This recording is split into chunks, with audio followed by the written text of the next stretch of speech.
send those disgusting demons back to the depths where they belong!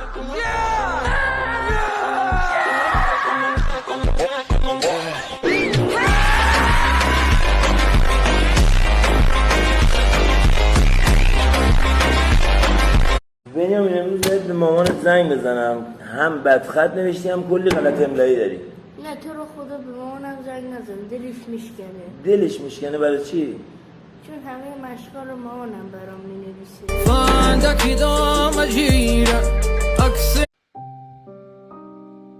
هیچ خونه دو تا دونه صندلی نمیذارم وسطش. میگم نداشت خانواده چارچوب داره، خونه مادری حرمت داره. جای این کارا دانشگاه حرمت داره، کافه شاپ حرمت داره، ماشین حرمت داره. دارم پول تاکسی رو میدم. بفرما آقا. شبت نکنید، ما قراره با هم که الو سلام، منزل اکبری، من بغلسی اکبریم. خوبید؟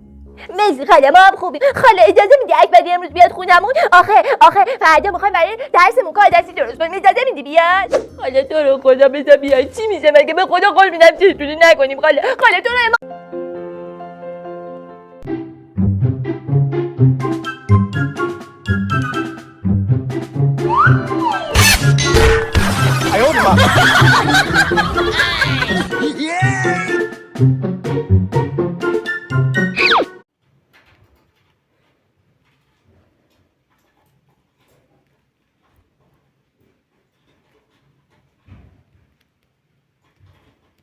سنم من بیا.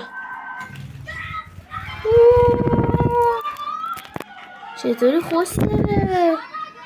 حسنه من چقدر خوب پرواز بلدی. آخه چجوری منو نگاه میکنه؟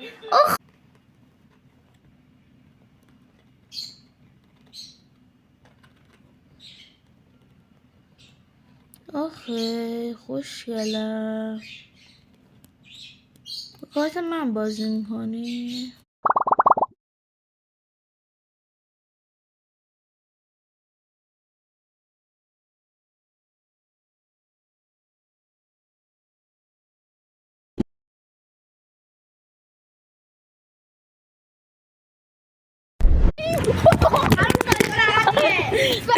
بسم الله الرحمن الرحیم. فوتبال محلی شما میبینین؟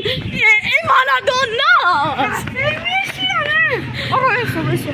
آقا من اون موقع شوخی کردم. ماشاءالله.